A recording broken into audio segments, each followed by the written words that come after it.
special edition of the Call Up. We can call it a crossover with Show and Go, another new podcast on our network we've been telling you about. I'm Aram. We've got Taylor Davis and Jack McMullen. Taylor Davis, we've talked about, as the professional player. We've had him on the podcast, I believe, on the Just Baseball show. I don't know if we've had you on the Call Up yet, Taylor. So first of all, I want to plug again Show and Go with Taylor Davis. You guys are having an awesome conversation with D. Gordon coming up. You've had Dylan Cease on. You've also had really good episodes, just you two, of talking about the life in the minor leagues, your career, and everything in between.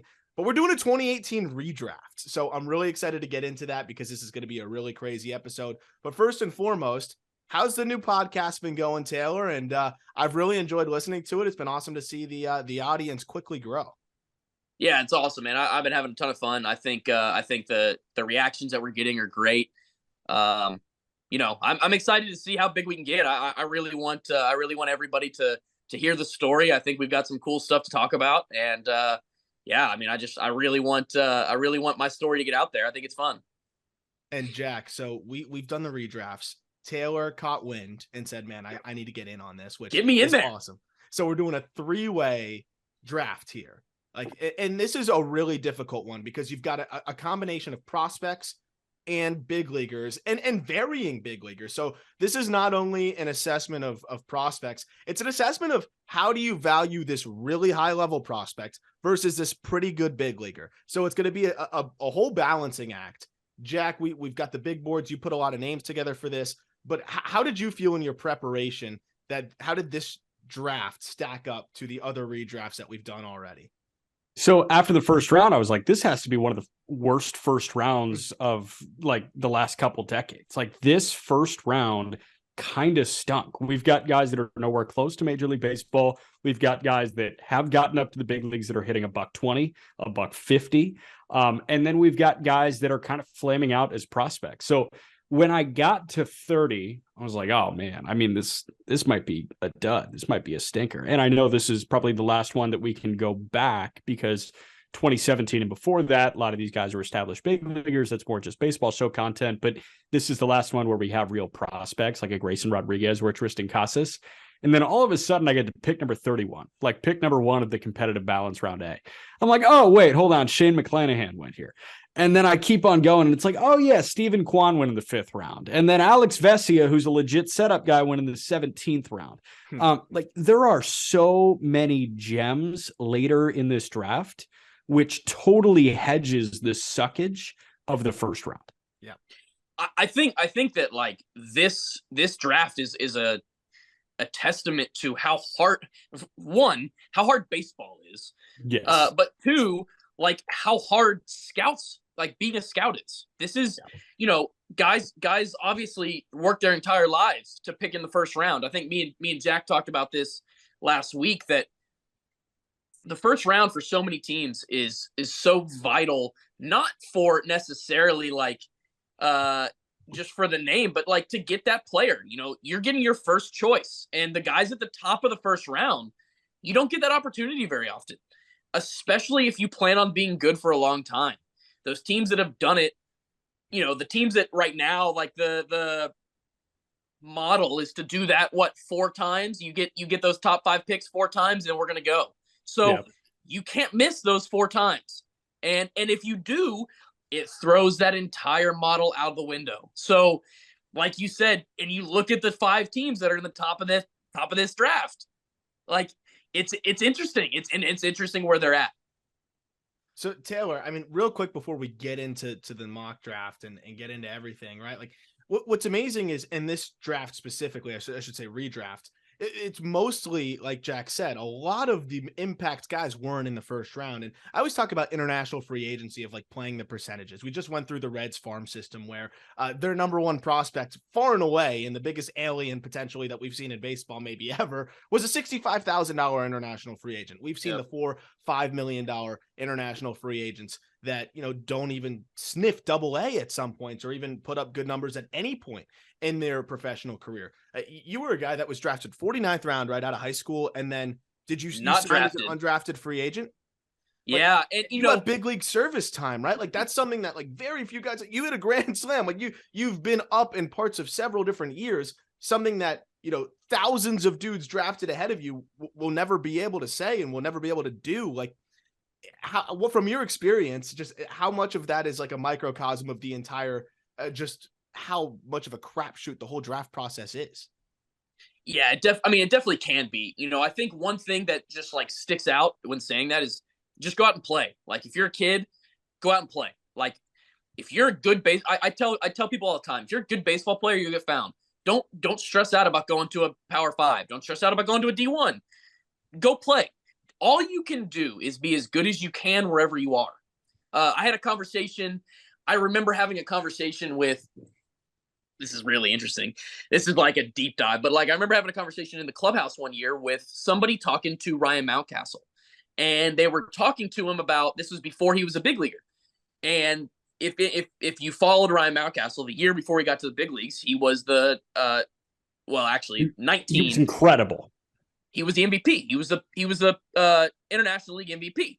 And so whoever was talking to him, I think it was a trainer or something, was trying to get him to do some more lifting or something. And he was like, dude, I did this last year, and I did this set last year, and look what happened to me. And the guy was like, well, you didn't do it in the big leagues. And I looked at him and I said, man, he did as good as he could in the place that he was put in. And that's all that you can do. That's all you can ask for. And I think that there gives a lot of hope. And I'll be honest, like, the fact that we got rid of a team, I probably wouldn't have gotten to the big leagues if there was one less team when I was coming up. But I love the fact that if you're in a system now, you do have a significantly better chance of getting to the big leagues. It's just the reality. There's less people. So I think that's a cool aspect of this. The other thing I'll say is that I think occasionally we talk about like the Latin American guys that sign for less money. You see that so often. You see so many Latin free agents that get there after signing for 10 grand, after signing for 20 grand. I almost question if the tools are more important as an American than they are as a Latin player. Because even like, don't get me wrong. You look at guys like, what was the catcher this year that got like $5 million? That guy, I'm sure he's a freak, but watching him do stuff, he's baseball ready. Like, he does some baseball stuff really cool. Ethan Salas. So I think, when we're talking about a guy like Ethan Salas and you go watch him, it's not just tools. And I think that you see that, and it seems to be kind of consistent. Don't get me wrong. Devers got, I think, a bunch of money. I think there's been plenty of guys. Gary Sanchez got a bunch of money. Soto got a bunch of money. Say it again. Soto got a bunch of money. Yeah. I mean, there have been plenty of guys that have gotten a bunch of money that it worked. But I do think that it's interesting in that there's plenty of toolsy Latin American players that get to the big leagues, and you're like, how did that guy get 10 grand? The Pirates, we played with one. I saw one last year. Roansy Contreras. I want to say he signed for something small. Like, he didn't get $1 million. So Andy Rodriguez was 10K. I mean, there you go. Unbelievable. Yeah. So I think that's an interesting tidbit when we talk about just difference in how we pay guys between America and Latin America. This is pretty good here. 2016 international free agency that we'll get into this draft. Top prospects by MLB.com in the international signing class in 2016. Number 1, Luis Robert. Number 2, Kevin Maitan. Number 3, Adrian Morejon. Number 4, Jorge Ruiz. Whatever. Number 7, Lourdes Gurriel Jr. Like, so sometimes you hit, sometimes you don't, and you see it in 1 and 2. Robert, Kevin Maitan. And Kevin Maitan, that was fascinating to me. I followed him. Like, that was like at like the peak of my heyday when I was still following this still. And man, like, I really thought he was crazy. I specifically remember the statement of it's the best Venezuelan prospect since Miguel Cabrera. Oh man. Ouch. Love the definitive statements on 17 and 18-year-olds. So Jack, hold on. I got one thing for you on Kevin Maitan. Can you give me a connection between Kevin Maitan and us? We have a connection here. I don't know.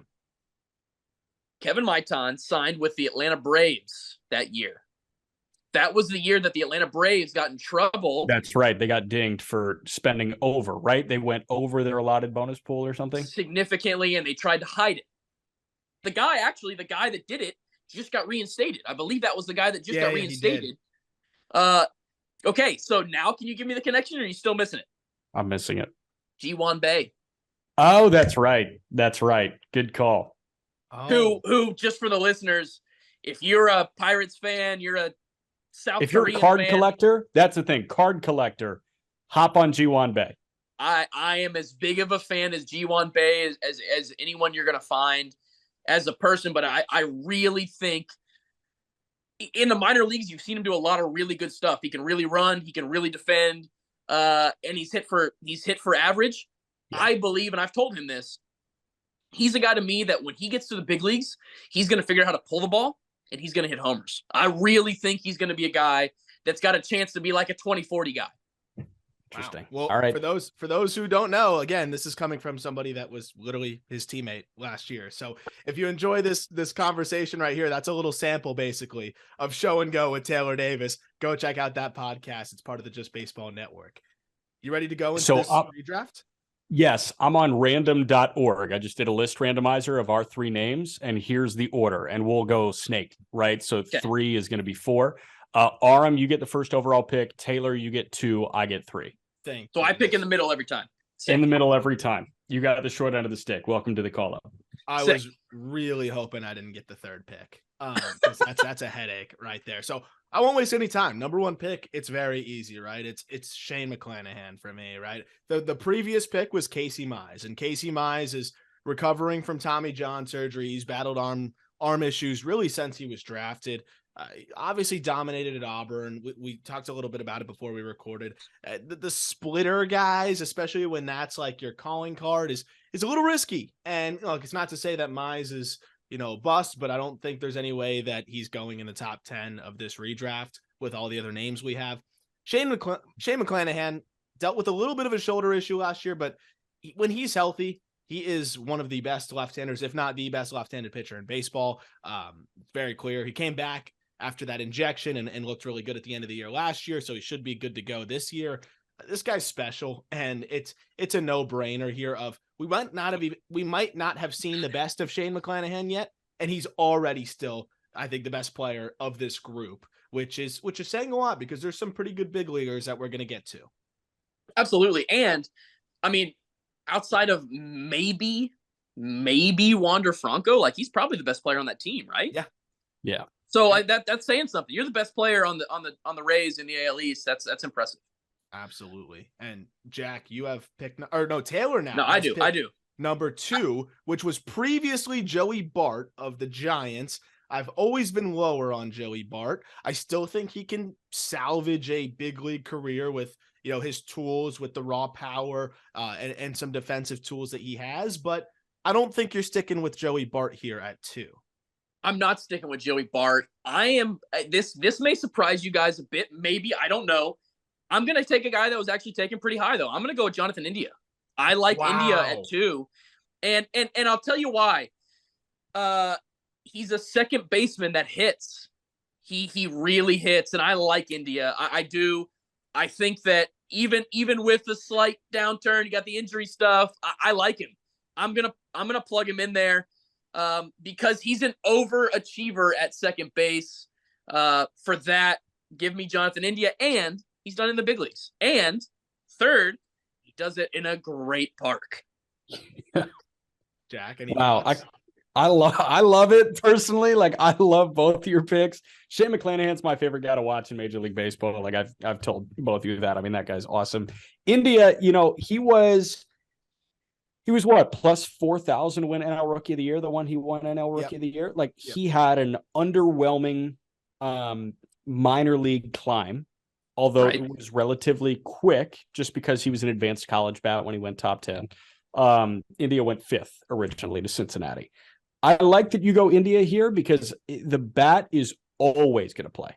Always. And just an interesting tidbit on India. I believe the year that he made to the big league, he made to the big leagues in 20. And if people remember, he was a guy, or 21. It might not have been 20. Was it 21? 21. but he wasn't invited to big league camp. Something happened, and he got invited late. D. Gordon got released. That's what happened. There you go. And he got call up, or he'll be on the podcast. But he got invited late. And I just remember thinking how interesting that was. And he banged. He got there and he did exactly what he was supposed to do, and he did it. And he got there, and anyway. All right. The only thing for me is the defense. And, I know it's not the biggest deal when you're a second baseman, but I think he might be a candidate to move. And it might be better for his overall value. You look at F4, you look at all these other things, maybe even preventing injuries. I don't know if they might move him to the left or what that might look like, but I think overall it might be better off for him if he moves off of there. Also, a guy that doesn't really benefit abnormally from Great American Ballpark. So if in the theory of drafting him in a neutral site, his splits favor road numbers, which is pretty interesting. So there's a guy that's not, a Great American Ballpark merchant, as the kids like to call any player that they try to invalidate. So pick number 3, Jack, was previously Alec Boehm, which is not a bad pick, right? This guy is really, really blossoming, both sides of the ball. Year. But I know Jack's not sticking with Alec Boehm. I'm not sticking with Alec Boehm. I'm going with a guy that's going to hit 300 again, and he's going to play a Gold Glove caliber corner outfield, and that's Steven Kwan. Yeah. Kwan absolutely has to be this guy. Kwan originally went, in the 5th round, I want to say, 163rd overall. I love Kwan. These are 3 of my favorite guys to watch in Major League Baseball right now, and Steven Kwan may have the highest floor of anybody in this draft, because, again, he's 300. He's going to have a K rate right around 10%, maybe lower than 10%, and he's going to play an exceptional defense. This guy's the table setter for, I think, the best team in the AL Central. That's why I go Kwan. Is that fair? It's very fair. So I had Kwan at 5 on the big board. I'm not going to say where I had Jonathan India on the big board, respectfully. What was it? Was it like 20? It might have been 15. It was in the teens. It was in the later teens. But I hear you, and I also think he's going to bounce back this year, but there's no way I couldn't pass on like a Jeremy Pena or somebody else, right? So my only argument would be that you've seen India go through the sophomore slump. We haven't seen Jeremy Pena in his second year. That is fair. And so that was part of my thinking. So you're a believer in the sophomore slump. I am a believer in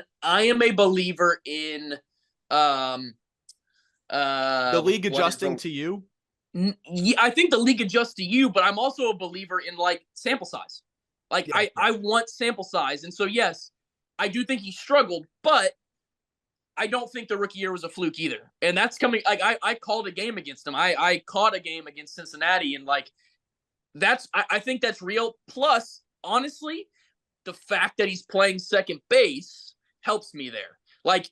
You're an average offensive player at second base. You're an above average second baseman to begin with. Yeah. Now, we move you. Now, here's what I'll say. We talked about moving him. I'm moving him to first when Joey Votto leaves. Or I'm putting Joey Votto in the DH spot, and I'm moving in first, taking his legs out of it. I just think that there's something to be said. You watch all the time. There are plenty of teams. This is a great conversation. There are plenty of teams that call up veterans when they have better prospects, when they have guys that are doing better. No, it's true. And playing wise, we've always said, why is that? Is it because teams trust the fact that you've been there before?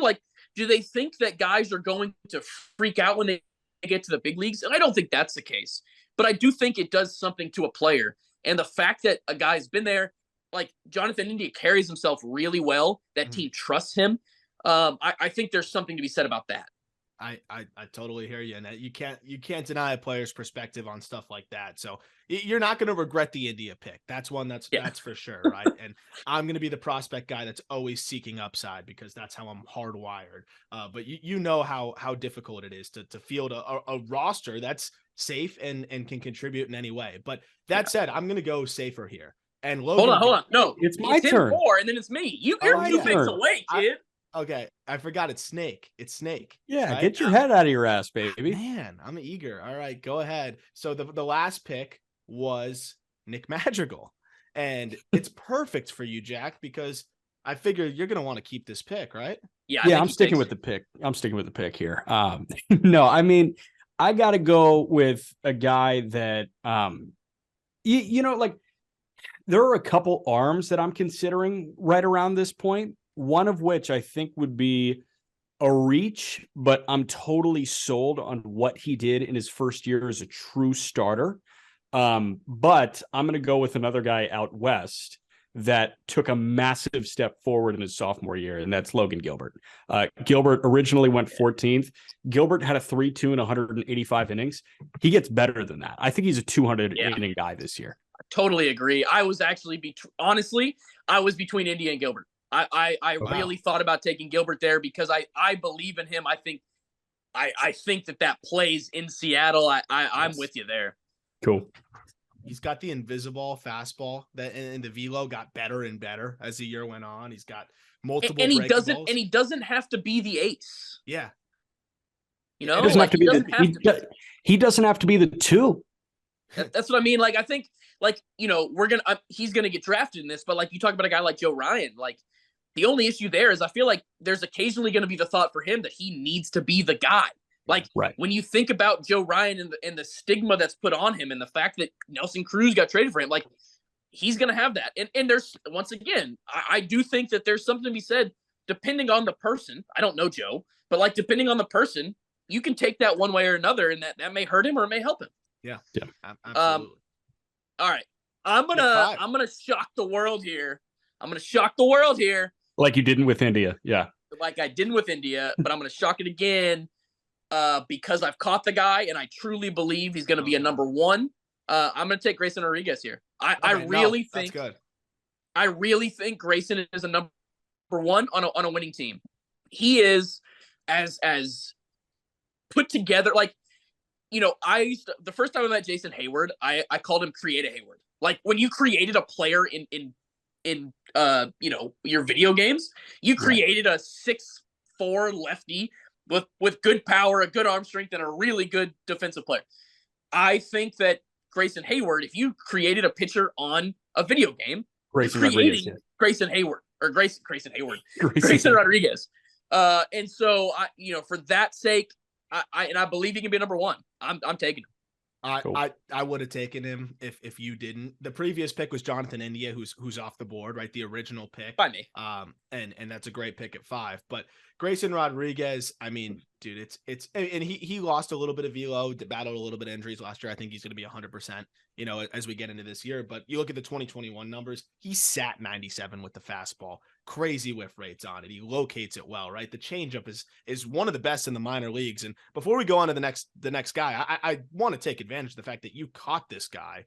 Can you talk a little bit about his arsenal and just how nasty this guy is, from the changeup to the fastball to, I mean, it's legitimately 4 big league pitches here, and even a cutter that he mixes in, right? That could be a 5th big league pitch. I mean, how special is this guy, and how good can he be?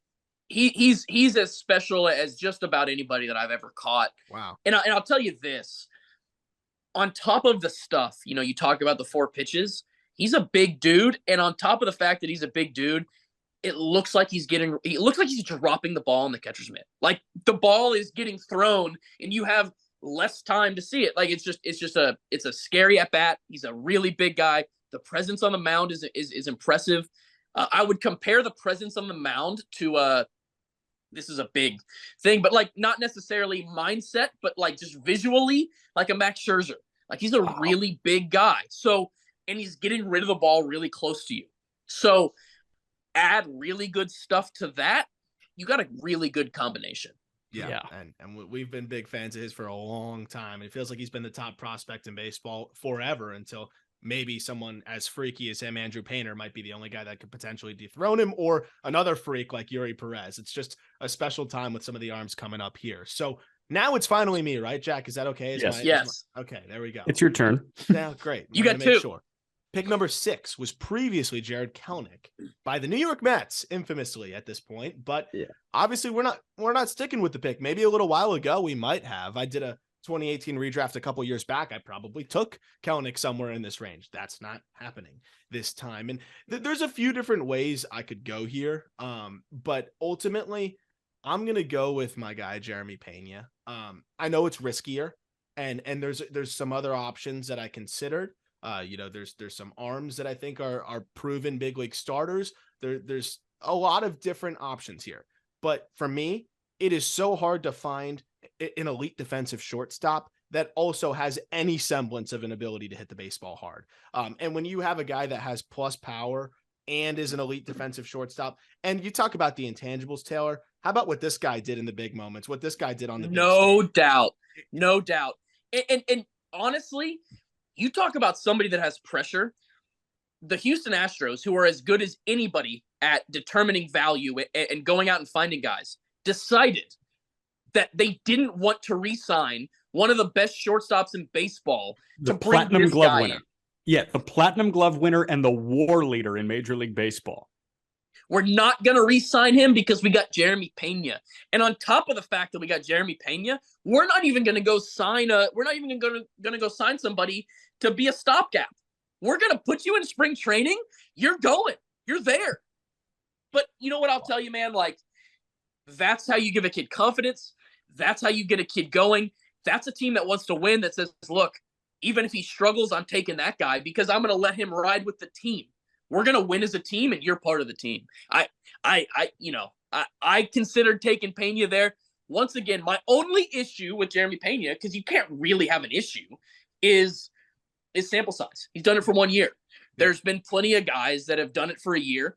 The hitting coach in Pittsburgh this year, Andy Haynes, had a really interesting conversation with a couple of us, and we were talking about just being able to repeat and do things consecutively. And he just said, like, go look at the amount of players that have been at a really high level for 3 years in the big leagues. That number is so small. Go find a guy that's done it for 4. That number is so much smaller. So the only thing I'll give you there is, like, no doubt, it's 2018. He's already got a year into the big leagues with a World Series. You can't go wrong, but sample size, like I said, we'll find out, right? Like, the league is going to, but I also believe that it only takes half a year for the league to adjust. He had a full year. Exactly. So I think he's good. And he had to go beyond that into the postseason where they're legitimately game planning for individuals more than ever. So, and you're facing the best. And that's where he was at his best. So approach is the one thing, right? I mean, 289 on base, like, that's got to improve a little bit. He finished slow and then got hotter as the postseason started, which I'm interested to see how he parlays that into the start of next year, but really excited about what that kid has to offer. And that's a guy that's been one of the call-up favorites for a while now. Next up, you again. Oh, me again. I get the back-to-back. Yeah. So it was Carter Stewart last time by the Atlanta Braves. No, it was Ryan Weathers, 7.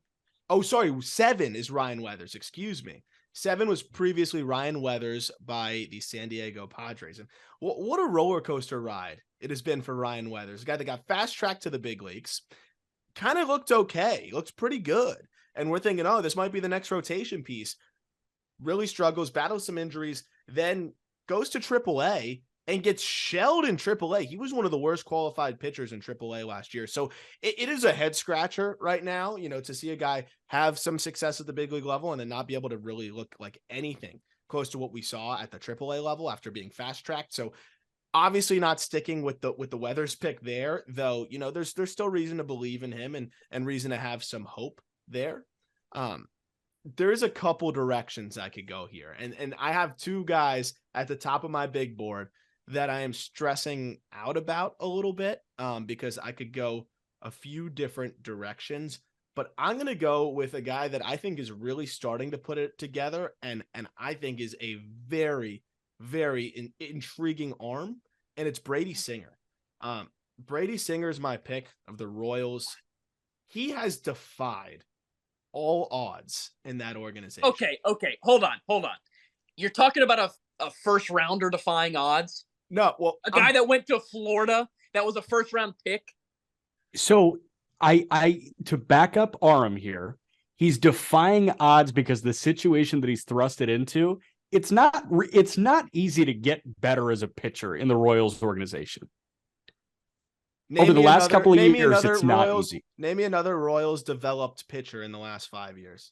Can't. No, absolutely. That's defying odds to me, right? Yes. Like that's Okay, I'm with you. okay. I'll give you that. I'm not saying he's an underdog story. I'm saying this guy is putting in work on the side. He's not listening to anything the Royals are telling him. I don't know if you saw that piece that came out in The Athletic. They wouldn't even let their pitchers watch tape by themselves, like it was like 18 and over, like bad videos or like PG-13 movie when you're 12 years old. Like they wouldn't let, according to The Athletic, according to Andy McCullough of The Athletic, they would not let pitchers dive into tape without like supervision of their mastermind pitching development. That is fumbled the bag on Daniel Lynch, a really talented arm, fumbled the bag on Chris Bubich, fumbled the bag on a lot of different other guys that have just not. Coar, Lacey, yeah, keeps Jackson on going. Coar, Asa Lacey. Like it is ridiculous. Somehow Brady Singer circumvents that. I think the fastball quality's gotten better. The slider is phenomenal. And if he can just find some feel for that changeup, I was between Joe Ryan here, but I think Joe or Brady Singer's raw talent is just that much better. He's 26. I still think this guy's got a chance to be, a really solid number 2 type of starter. I think he really shows out this year. I think he's a guy that is absolutely one of the guys for me that I look to have a monumental rise this year.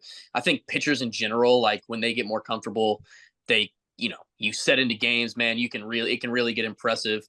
The one thing I'll say about the video though is that I don't know, I didn't read the article, but I will tell you that like a lot of teams have their own like video systems or have their own video databases, and a lot of players don't necessarily have access to those. So you may have access to those while you're at the field, or you may be able to say, hey, send me something that I want.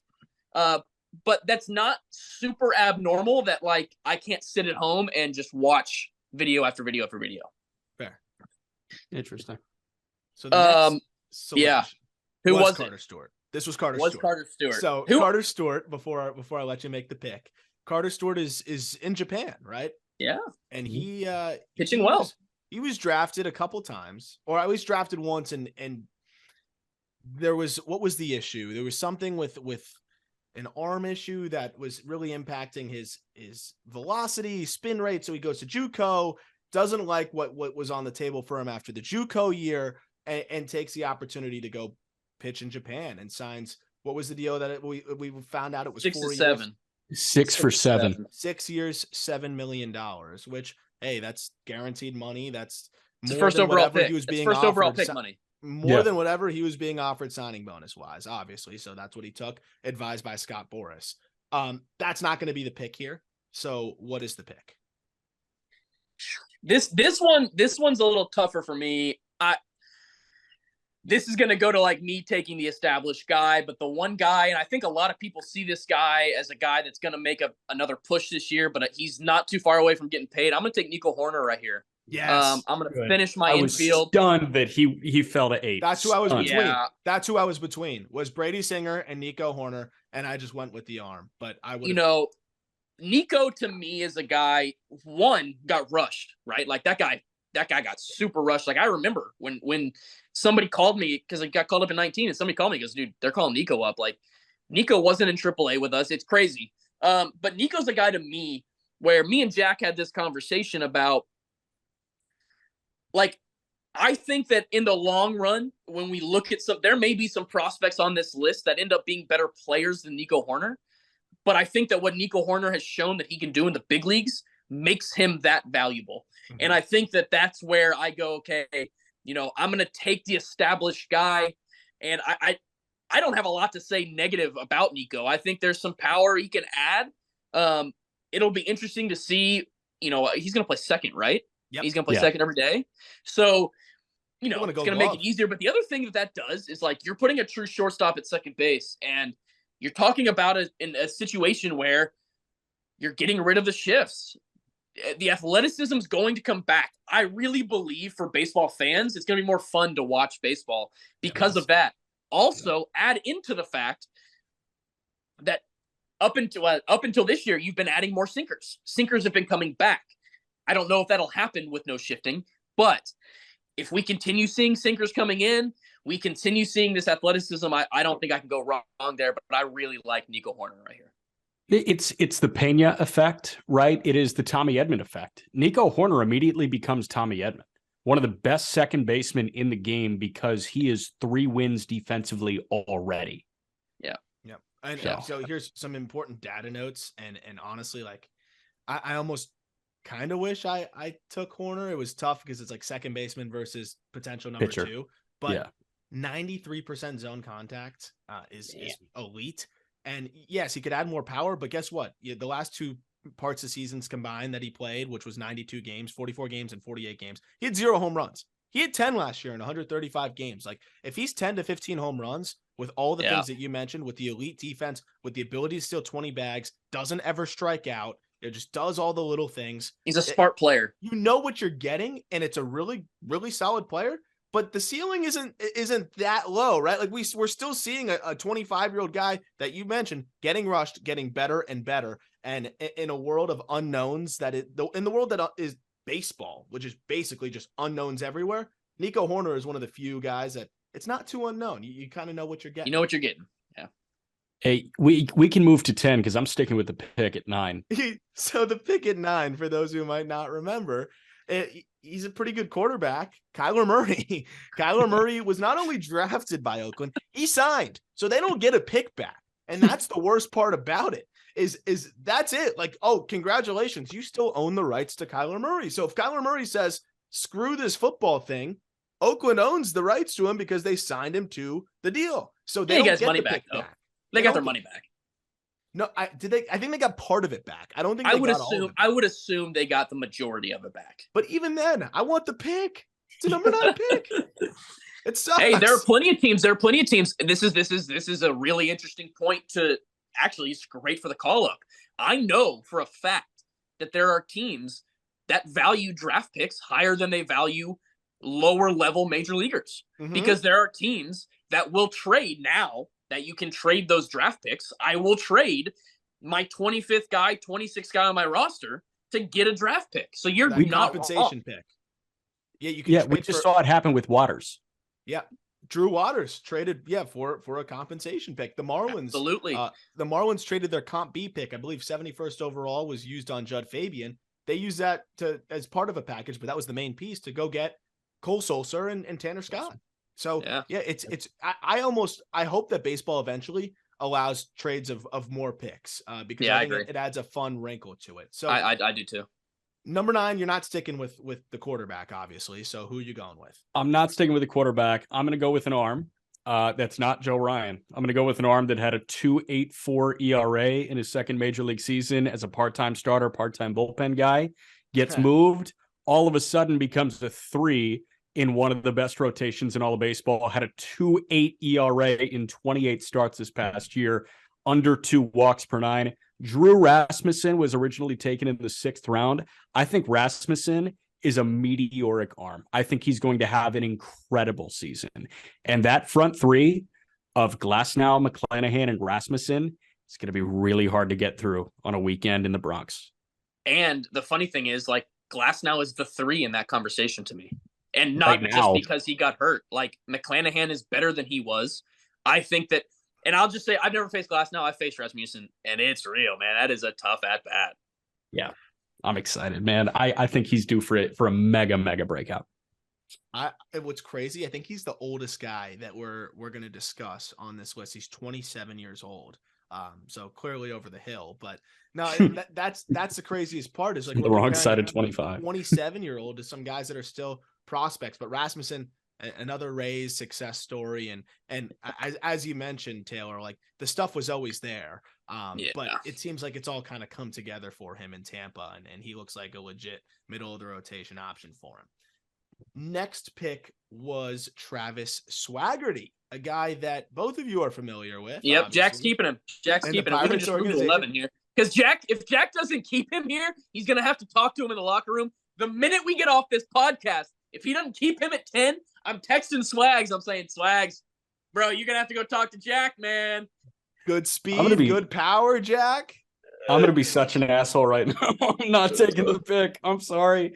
I'll think about him out of the first round. No, Swaggerty, really nice guy when I interacted with him by the cage, like that's sweet of you, Jack. Yeah, thanks, man. I mean, you know it. He's a nice guy, but like right now, he's not necessarily in that top 4 or top 5 outfielder conversation, even with the Pirates. Like, you could argue that Cal Mitchell has more thump than Swaggerty. You could argue the ceiling.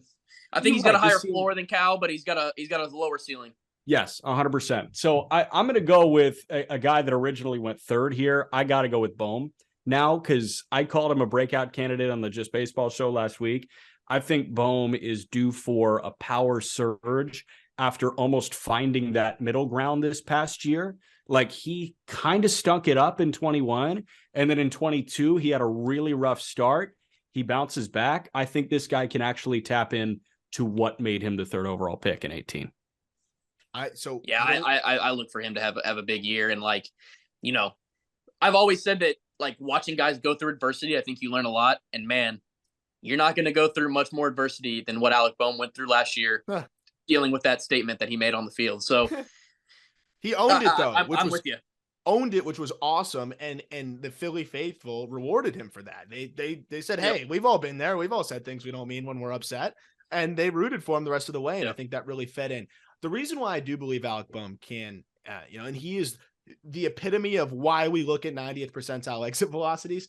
105 mile per hour, 90th percentile exit velocity. That tells you he can hit the ball hard pretty frequently. Can he hit in the air, and can he, generate a little bit more carry instead of the ground balls and line drives that, we've become accustomed to. You obviously don't want to lose who you are as a hitter, but there's obviously more juice in the tank there. And it'll be, if he can tap into that with the improvements he's made defensively, be a heck of a ball player.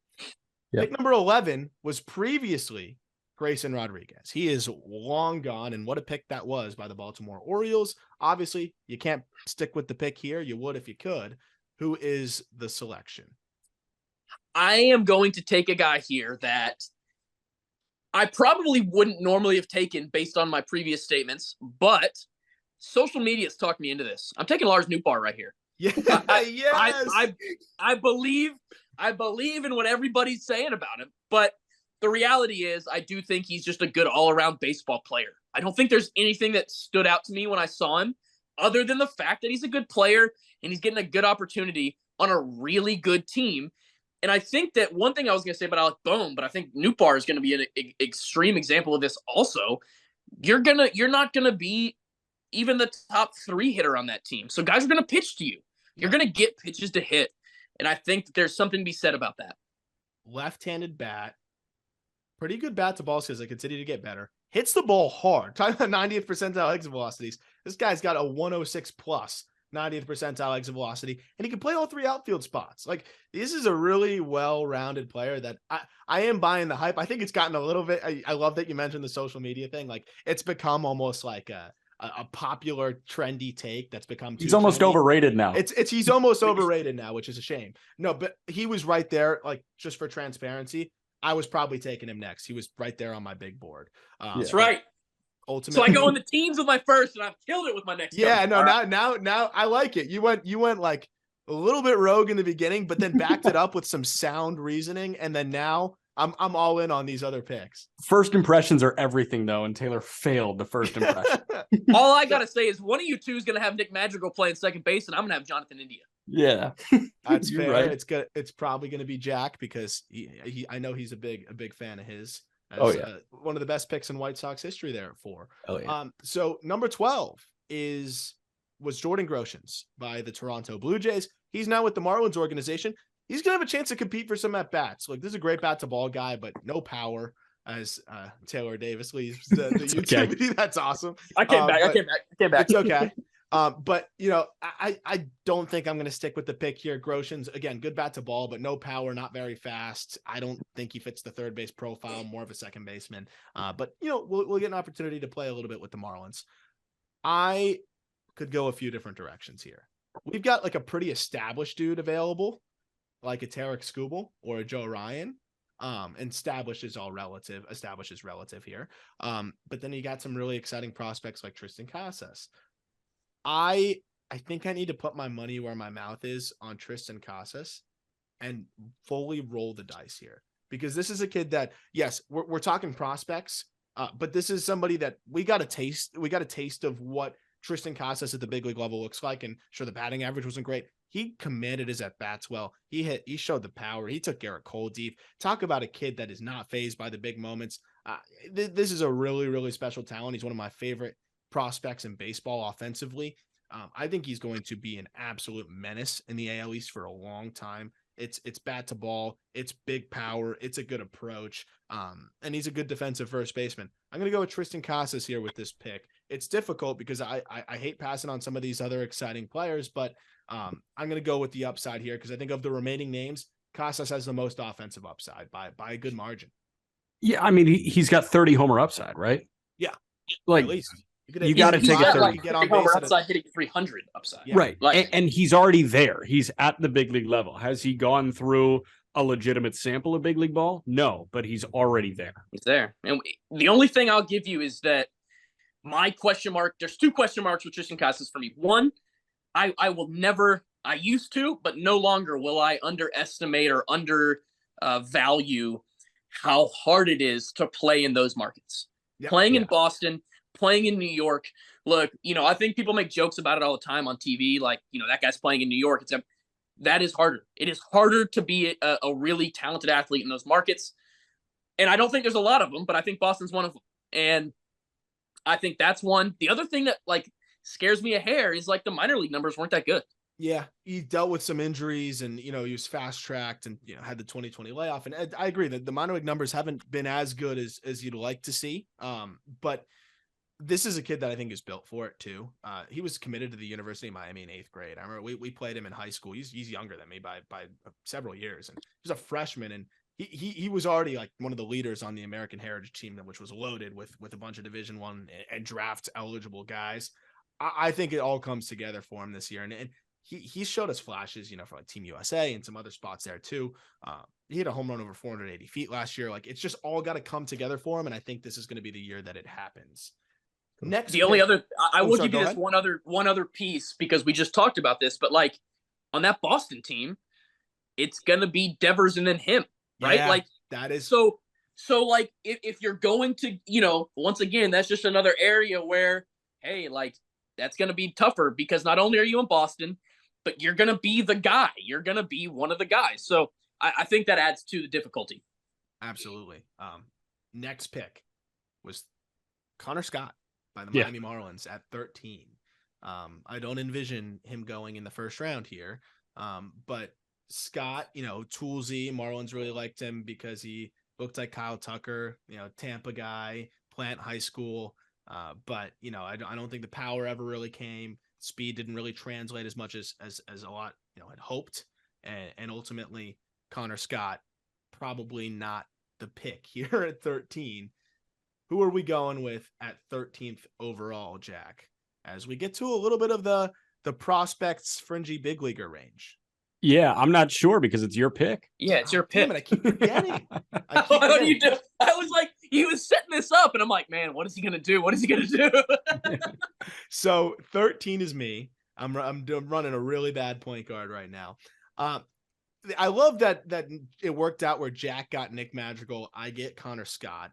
I'll put myself on record. I did not like the pick the day it happened. I just didn't really see it. See, I loved the Madrigal pick. Yeah, I'm sure you did. So I get to go back to back. Man, that's awesome. So this is really hard. Look at him buying time right now. I know. I'm literally buying time. I'm going to go with what I think is a guy that has probably as much upside pitching wise now of any of the names we could go with. And I got to go with Tarek Skubal.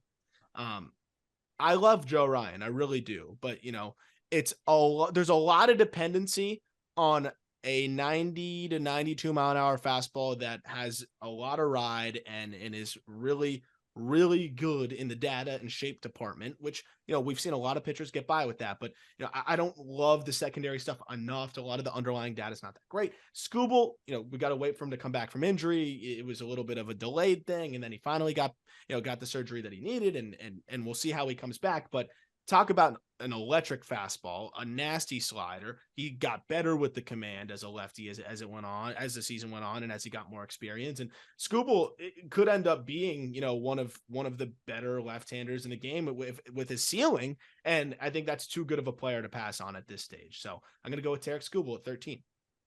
I think my only question mark with Scooble is just the we kind of talked about it, but the Detroit system and the question mark behind.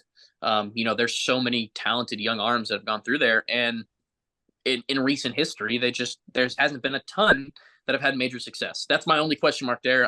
You're absolutely right, though. He's a big time arm. How worried are you guys about the injury with Scooble? What was it? It's a shoulder, isn't it? I don't think it was shoulder. It was flexor tendon. Then not very. Okay. Flexor just because, like, for surgery. me, because here's what happens. The flexor, if you heard it again, that leads to TJ. TJ doesn't scare me anymore. The doctors are that good. Guys have shown the ability. We talked to Dylan Cease. Guys have shown the ability to come back and work through that.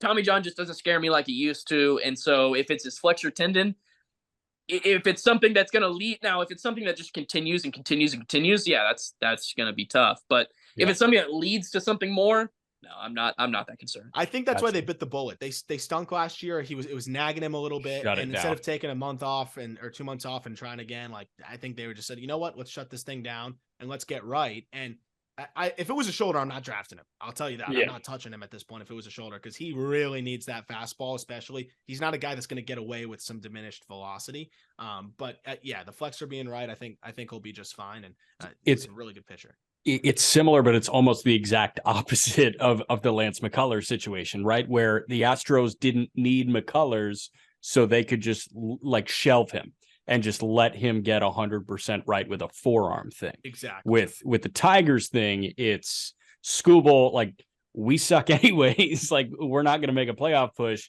Just go get right. 100%. Yeah. So that brings us to pick 14. Yeah. Which was Logan Gilbert, who is off the board. That was the Seattle Mariners. Another really, really good pick. Stetson guy. Stetson is a low-key pipeline for arms. Jacob deGrom, Corey Kluber, to name a few. There's been some good arms that have come through there. And now Logan Gilbert's going to be another really good success story out of there. Obviously, he's gone. So what are we going with here with the 14th pick?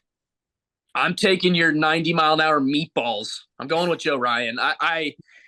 Joe Ryan to me is a guy that we talk about sample size. Like, I trust the sample size. He's got he's got some time there, and the fastball plays, and I believe in a good fastball. I think that's probably the final piece for me is, like, if it was a really good slider, I wouldn't like it as much as if it was a really good fastball, and it is a really good fastball. I think that he was the centerpiece for a reason. I think the Rays were tepid to get rid of him for a reason, and I think that's a guy that's gonna end up having a really good major league career. I agree, and that this was a floor versus ceiling thing for me between Joe Ryan, Tarek Skubal, and I think Joe Ryan we're kind of seeing the floor and the ceiling here. Like, I think this is what he is, which is mid-3s ERA guy.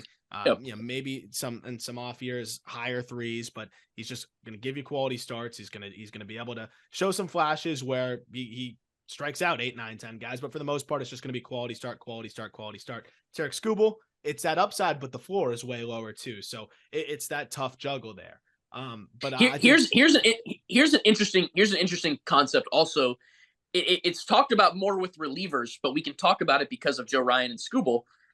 I remember hearing that there was a stat. It's not new anymore, but there was a stat that came out that was like, the percentage of appearances that a reliever came into the game and didn't give up a run. So basically what they were saying is, like, look, when Josh Hader comes into the game, if he gives up one run every time he comes into the game, but pitches really well and has a 1 at the end of the year, is that as valuable as a guy like Aroldis Chapman? I'm just throwing. He would have a 9. He would have a 9. You get what I'm saying though. Like, in 60% of his outings, he gives up 1 run instead of a guy that maybe in 10% of his outings, he gives up 6 runs. Yeah. So the other times he gives up none. So, like, the guy that goes out there and every single time he goes out there, he shuts it down unless he's going to get crushed. Yeah. So, like, are you willing to take the 1 loss a month for a guy to go 3-1? Or would you rather have a guy get you into the 7th every single time he goes out there? It's an interesting argument. I don't think you can go wrong either way. Yeah. Right. That is really interesting. Next pick was Cole Winn, by the Texas Rangers. And Wynn looked like he was on a fast track to the big leagues. And then he really hit a wall last year. Some command issues. We saw him, kind of futzing with his mechanics, started to go exclusively go out of the stretch, like started to really try to find it again. The stuff was a little diminished too. There was some people were saying there were some reports that he got hit with like a comebacker and that impacted him a little bit. So we'll see how he looks. But he looked like a really high floor pitching prospect and then all of a sudden took a step back, but still young, still has a lot of time. Still should be a good pitcher by the time he gets, to the big leagues. He's still a young guy. So that's probably not going to be the pick though, with all the other talent we have. So what is the selection here at 15? Well, it's kind of nice for my egomaniac self that I get to close out episode 1 and start episode 2 of this redraft. It's going to be great because we're at 15 right now and we've already taken up an hour's worth of your guys' time. So at 15, I'm going with a guy with a 400 OBP last year who won a Gold Glove, finished third in Rookie of the Year voting. Brendan Donovan is the utility man from heaven. And I think he's here to stay, man. Like the absolute floor that you get from Donovan is a high walk rate, Gold Glove caliber defense at several spots, and enough impact to make you think about him. Yeah, I'm all about that. Yeah. Once again, my only argument is sample size, but all these guys, they were drafted in 2018. Like, there's so few guys that are the Horners that have the sample size that we can talk about. I think that if you're talking about a guy that you want to plug into any lineup right now, there might not be a better guy other than it would probably be Nico or him to plug into any infield right now. Yes. And the crazy thing is you can plug him in the outfield too. Let me go through before we wrap up this episode. Starts by position this past year. 38 starts at second, 31 starts at third, 20 in right, 19 in left, 16 at first, 16 at DH, and 7 at shortstop. I mean, you don't see guys moving around the diamond like that anymore, right? I mean, you just don't see that. And we're talking about someone that could probably do that. Something similar to that is Ji-Hwan Bae, in terms of being able to play every single freaking spot with more thump. My one thing with Brendan Donovan, and I really wanted to take him, my one thing is the power. He lacks it. He's not even going to have as much power as Nico Horner. But that said, sample size, it's small, but this is a dude that is hit at every single freaking stop through the minor leagues and walks. You talk about the OBP. He has walked at every stop in the minor leagues. So high floor. There might not be a higher floor guy that is this young in their first 2 or 3 seasons, in Major League Baseball right now in terms of what you're going to get from him outside of the superstars. So I like that pick there. 26 years old, just turned 26 last month. So still has. And you talk about the lack of thump. He is going to benefit that lineup because they don't need the thump. Exactly. Yeah. They just need him to set the table or just, spray one. They need him on base so Arenado can drive him in. Right. 100%. So that'll do it for the first half of this draft. We'll get to part 2 in the next episode, but this is always fun, man. I will run a better point guard in the next one. I promise. For some reason, my mind does not it just does not compute the snake draft in a 3-person draft. So I don't know what's wrong. So I apologize to the listeners. I apologize to you two. I will work on it. I'll get better and I'll come back much improved for a part 2. No, your mind's in Reds land right now because you got to go jump on a Reds Q&A, right? I do. So I'll be doing that. Go check that out on our YouTube channel at the Call Up. It'll be recorded and you can go check it out there. If you're listening on audio, if you're watching on video, subscribe and help us grow the show. We just hit 1,000 subscribers on YouTube for the Call Up in a little over a month. It's pretty freaking awesome. And subscribe to Show and Go with Taylor Davis and Jack McMullen. These 2 guys do an awesome job on that podcast, bringing on established big leaguers, high-end prospects, and having good conversation between the 2 of them as well. I will force my way onto that pod at some point too, very soon. But all right, guys, we'll reconvene for part 2, and I hope you enjoyed this part 1. We'll talk prospects with you tomorrow.